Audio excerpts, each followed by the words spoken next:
മുൻമന്ത്രി ആന്റണി രാജു കുറ്റക്കാരനെന്ന് കോടതി കണ്ടെത്തിയതോടെ പ്രതിഷേധം കടുപ്പിക്കുകയാണ് പ്രതിപക്ഷം. കുറ്റക്കാരനാണെന്ന് അറിഞ്ഞുകൊണ്ടാണ് മന്ത്രിസഭയിൽ ഉൾപ്പെടുത്തിയെന്ന് പ്രതിപക്ഷ നേതാവ് വി.ഡി. സതീശൻ ആരോപിച്ചു.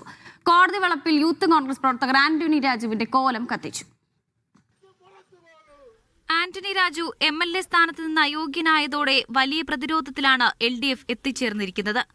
നിയമസഭാ തെരഞ്ഞെടുപ്പിന് മാസങ്ങൾ മാത്രം ബാക്കി നിൽക്കെ നിയമപരമായും രാഷ്ട്രീയമായും നേരിടേണ്ട വിഷയമായിട്ടാണ് CPM ഇതിനെ കാണുന്നത്.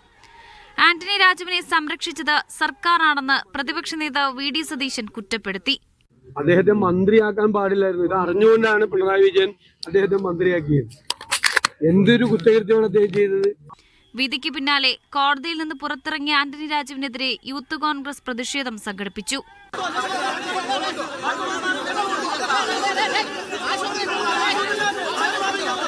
വരും ദിവസങ്ങളിലും ആന്റണി രാജുവിനെതിരെ പ്രതിഷേധം കടുപ്പിക്കാനാണ് UDF തീരുമാനം. പ്രതിസന്ധി മറികടക്കാൻ വേഗത്തിൽ അപ്പീൽ നൽകുന്നതിനെക്കുറിച്ചാണ് ആന്റണി രാജു ആലോചിക്കുന്നത്. മീഡിയ 1 തിരുവനന്തപുരം.